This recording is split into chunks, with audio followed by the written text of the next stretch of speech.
All right, with me now on set as political reporter for Reuters, Emily Flitter. Always good to see Emily, and thanks a lot for being with us.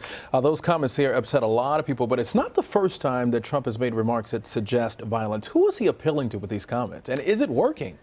Well, Trump likes to send messages to his strongest supporters, and this is one of them. This isn't the first time that he's said Clinton is trying to destroy their Second Amendment rights. Obviously, that's not true. Clinton has never said anything about abolishing the Second Amendment or doing as Trump suggests. But this is a way for him to give a wink to the people who have been with him from the start. But isn't it dangerous to suggest that the bodyguards disarm, because you're sort of openly inviting violence toward this woman? Absolutely. It's dangerous. It's controversial. It gets his name back in the headlines. It makes him the center of attention again, and that's what he wants. He thinks all attention is good attention. I want to point this out. A recent CBS News poll shows that 67% of registered voters think Trump would be a risky choice for the country, and 51% think the same of Clinton. Does this kind of Trump rhetoric just fuel that narrative, and what do you make of that poll there? This does fuel the narrative. And the question now is whether the voters who are on the fence, who can't decide whether to vote at all or whether to vote for Trump or Clinton, are going to be swayed by something like this. He wants to look strong. He wants to look like people, the sort of established political class can't keep him down and tell him what to say.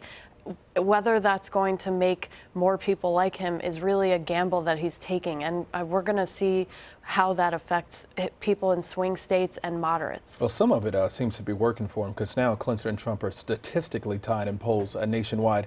Trump has closed in on Clinton's lead in several battleground states, which is very huge, especially with 2 months out to the election, and has even taken over in some. What was Trump's turning point? I think a lot of us are trying to figure out at what point was the turning point for this guy, especially after so many negative, points of view and comments made on his side. It's true. The polls have really tightened, and Clinton and Trump are tied.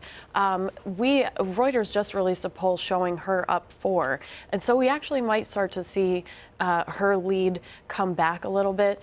Trump had a low point right after the Democratic convention in late July, early August, where he spent more than a week going after a Gold Star family, the father, Khizr Khan, of a soldier who was killed in battle, who criticized him for his proposed Muslim ban.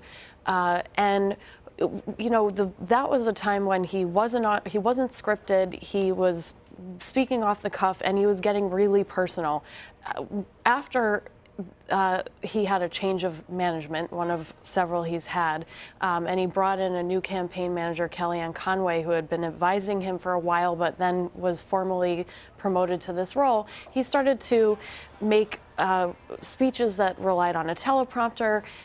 He stopped feuding with individual Americans, and that really helped him. At the same time, Clinton because she had dark. issues with transparency, of course, they continue. Then the email investigation, of course, continues, and those questions surrounded it. Were you surprised to see that she was also losing ground in the polls? Well, it's not surprising when you think that over the course of one weekend, she made a comment about half of Trump supporters being able to be put in a basket of deplorables.